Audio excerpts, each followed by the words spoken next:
1403।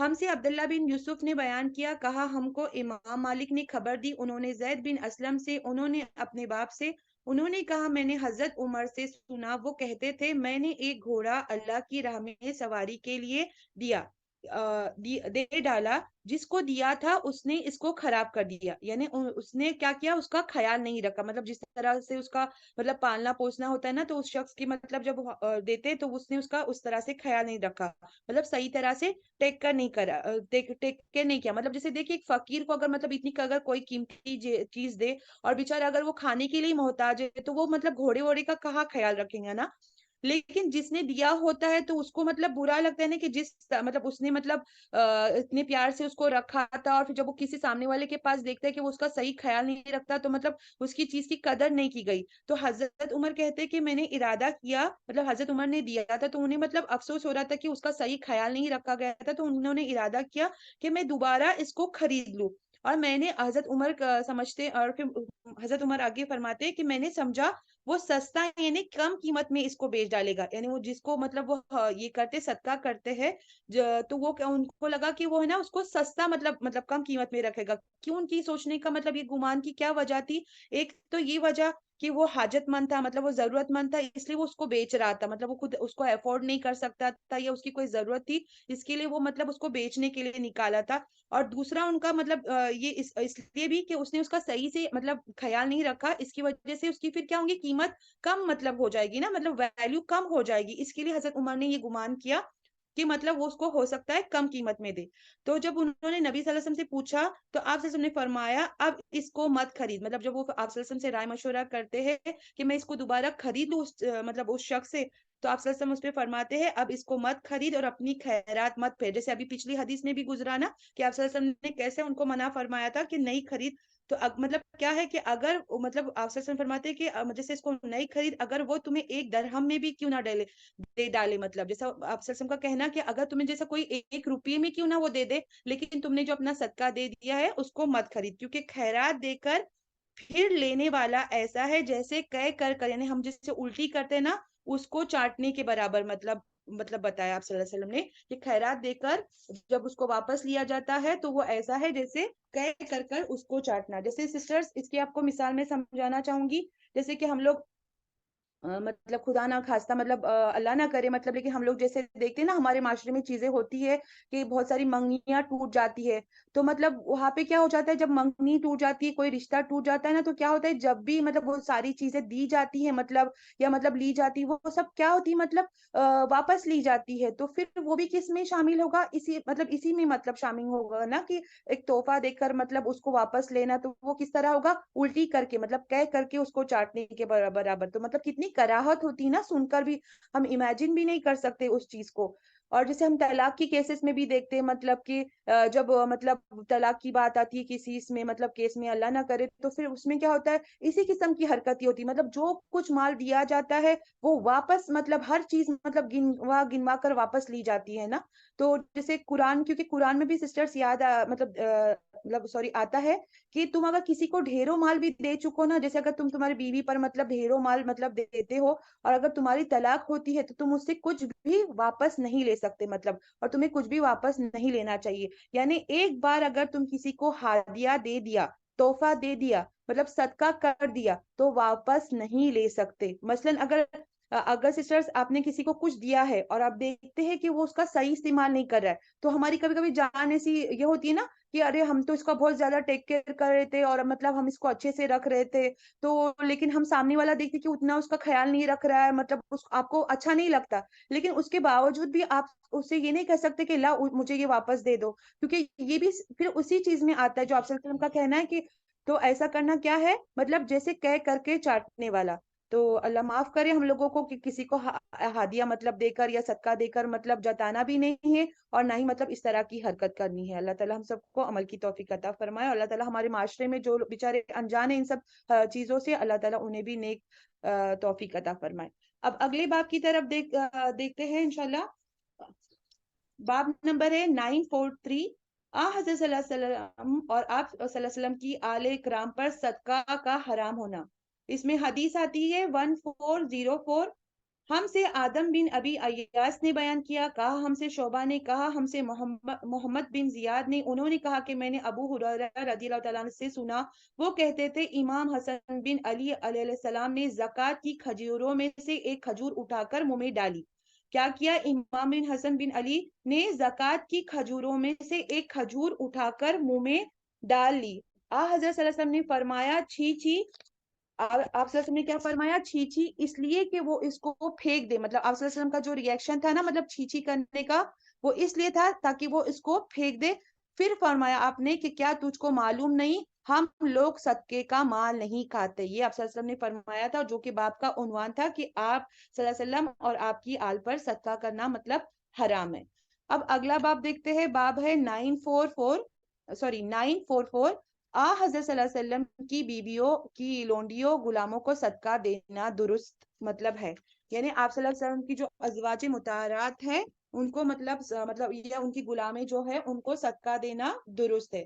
تو اس کا کیا مطلب ہے؟ جیسے اس کا مطلب یہ ہے کہ اگر کسی شخص کو صدقہ نہیں دیا جا سکتا، یعنی جیسے ہم پچھلے بھی باب میں گزرے نا کہ آپ صلی اللہ علیہ وسلم اور آپ کی آل پر صدقہ حرام ہے، تو اس کے غلام یعنی ان کے جو غلام ہے یا لونڈی کو مطلب بھی نہیں دیا جا سکتا، یا اس کے آزاد کردہ غلام کو بھی نہیں دیا جا سکتا۔ تو اس میں بعض لوگ یہ کہتے ہیں کہ ان کو بھی نہیں، مطلب بعض علماء کی رائے کہ ان کو بھی نہیں دیا جا سکتا، کیونکہ کیا ہے وہ ان کی آل میں شمار ہوتے ہیں، مطلب ان کے جیسے خاندان میں مطلب شمار ہوتے ہیں۔ اس لیے بھی دیکھا جاتا ہے کہ جب آزاد کیا جاتا ہے نا تو کہا جاتا ہے مولا ابن عمر۔ جیسے ایک مطلب یہاں پر مثال دے کے بات سمجھائی گئی ہے کہ نافع جو تھے وہ حضرت امام مالک کے استاد، یعنی وہ غلام تھے، جو نافع جو مطلب تھے ایک حضرت امام مالک کے استاد، وہ غلام تھے، اور ابن عمر کے مطلب وہ غلام تھے۔ تو ابن عمر نے ان کو آزاد کیا اور بہترین علم بھی مطلب ان سے حاصل کیا، حتیٰ کہ امام مالک نے بھی ان سے سیکھا تھا۔ تو اب ان کے بارے میں بتایا جاتا ہے کہ نافع کی زندگی میں ساری زندگی ان کے نام کے ساتھ نا ایک لقب چپک گیا تھا، اور وہ کیا تھا؟ نافع مولا ابن عمر۔ کیونکہ کیا ہوا تھا، نافع کو ابن عمر کے وہ غلام تھے اور انہوں نے ان کو آزاد کر دیا تھا، اس لیے ان کے ساتھ سسٹرز یہ لقب چپک گیا تھا، کیا؟ نافع مولا ابن عمر۔ تو اب اگر ابن عمر کو زکوٰۃ نہیں دی جا سکتی، مطلب یہاں پر غور کرنے کی بات ہے، اس بات کو سمجھنے کے لیے سسٹرز، کہ اب اگر ابن عمر کو زکوٰۃ نہیں دی جا سکتی تو کیا ان کے اس غلام کو بھی نہیں دی جا سکتی؟ تو یہ سوال ہے ہمیں اس باب میں، تو یہ انشاءاللہ آپ کو اس حدیث کے ذریعے آگے سمجھے گا۔ تو یہاں ازواج مطہرات کی بات بھی اس لیے آئی ہے کہ وہ آپ صلی اللہ علیہ وسلم کی آل ہے، مطلب خاندان ہے، اور اگر ازواج مطہرات پر زکوٰۃ نہیں تو کیا ان کی غلاموں پر بھی نہیں؟ یہ یہاں پر مطلب بتایا جا رہا ہے۔ تو اس کے بارے میں بعض علماء کہتے ہیں نہیں ہے، اور بعض کہتے ہیں کہ غلام لونڈی اس نسل سے نہیں ہے تو اس لیے ان کو دی جا سکتی ہے۔ مطلب یہاں پر دو رائے پائی جاتی ہے، ایک یہ کہ بعض کیا کہتے ہیں کہ نہیں دی جا سکتی ہے، اور بعض کہتے ہیں کہ غلام اور جو لونڈی ہوتی ہے ان کی مطلب یہ نسل سے نہیں ہوتی، مطلب آپ صلی اللہ علیہ وسلم کی نسل سے نہیں ہوتی ہے، یہ کسی اور نسل سے ہوتے نا، تو مطلب ان کو دی جا سکتی ہے۔ تو اس سے ریلیٹڈ انشاءاللہ ہم اب حدیث دیکھتے ہیں تاکہ آپ لوگوں کو انشاءاللہ اور اچھے سے سمجھ میں آئے گی یہ بات انشاءاللہ۔ حدیث ہے 1405، ہم سے سعید بن عفیر نے بیان کیا، کہا ہم سے عبداللہ بن وہب نے، انہوں نے یونس سے، انہوں نے ابن شہاب سے، انہوں نے کہا مجھ سے عبید اللہ بن عبداللہ نے بیان کیا، انہوں نے ابن عباس سے، انہوں نے کہا کہ حضرت صلی اللہ علیہ وسلم نے ایک مری بکری دیکھی جو ام المومنین میمونہ رضی اللہ تعالیٰ کی لونڈی کو خیرات میں ملی تھی۔ اب الحمدللہ سب جانتے سسٹرز، ام المومنین میمونہ آپ صلی اللہ علیہ وسلم کی ازواج مطہرات تھی، مطلب نا۔ تو ابن عباس مطلب کیا بتاتے کہ ان کو مطلب ان کی لونڈی کو خیرات میں کیا مطلب مری ہوئی لونڈی، مطلب ہو سکتا ہے کسی نے ان کو صدقہ دیا ہوگا تو اس کے بعد صدقہ کرنے پر مطلب مر گئی ہوگی۔ تو آپ صلی اللہ علیہ وسلم نے فرمایا تم اس کی کھال کو کیوں کام میں نہیں لاتے؟ یعنی لوگوں سے مطلب پوچھا تو اس پہ لوگوں نے عرض کیا وہ مردہ تھی، مطلب غور کرے کہ ایک مری ہوئی مطلب یہ آتی بکری، تو آپ صلی اللہ علیہ وسلم اس کو مطلب لوگوں کو پوچھتے کہ مطلب تم اس کو یوز کیوں نہیں کر رہے ہو؟ تو وہ بتاتے کہ وہ مردار ہے، کیونکہ مردار کا مطلب تو آپ صلی اللہ علیہ وسلم مطلب مردار کو ہم نہیں کھا سکتے نا، مطلب مردہ ہے تو آپ صلی اللہ علیہ وسلم نے فرمایا مردار کا صرف کھانا حرام ہے۔ یعنی اب اس کا مقصد کیا ہے؟ مطلب صدقہ دیا جا سکتا ہے، مطلب دیکھیں کہ ان کی لونڈی کو صدقہ کسی نے دیا تھا، تو یہ بات یہاں سے پتہ چلتی ہے۔ اور یہ میمونہ کی لونڈی یعنی غلام تھی جو آپ کی ازواج مطہرات میں سے تھی، اور ان کو کس نے بکری دی تھی جو مطلب مری ہوئی تھی، تو اس کو دیکھا آپ صلی اللہ علیہ وسلم نے، تو مطلب کیا فرمایا کہ اس کی کھال کو کیوں نہیں استعمال کرتے. لوگوں سے پوچھا کہ اس کی کھال کو کیوں نہیں استعمال کر سکتے، کیونکہ آپ نے بتایا کہ صرف اس کا گوشت کھانا حرام ہے. مری ہوئی بکری کی جلد استعمال کی جا سکتی ہے، یعنی اس کا جو چمڑا تھا مطلب لیدر، مطلب اس کو استعمال کیا جا سکتا ہے مطلب کسی بھی طرح سے. تو یہاں سے ہمیں مطلب جیسے بھی باب میں بتایا گیا نا کہ آپ کی مطلب ازواج مطہرات کی جو مطلب غلامی تھی یا لونڈیاں تھی، مطلب ان کو اگر کوئی صدقہ وغیرہ دے تو مطلب ان کو استعمال کرنا نا کس طرح سے ہے. تو یہ اس حدیث سے پتا چلتا ہے کہ مطلب وہ مطلب مری ہوئی بکری کے بارے میں آپ صلی اللہ علیہ وسلم نے بتایا. اب اگلی حدیث ہے 1406.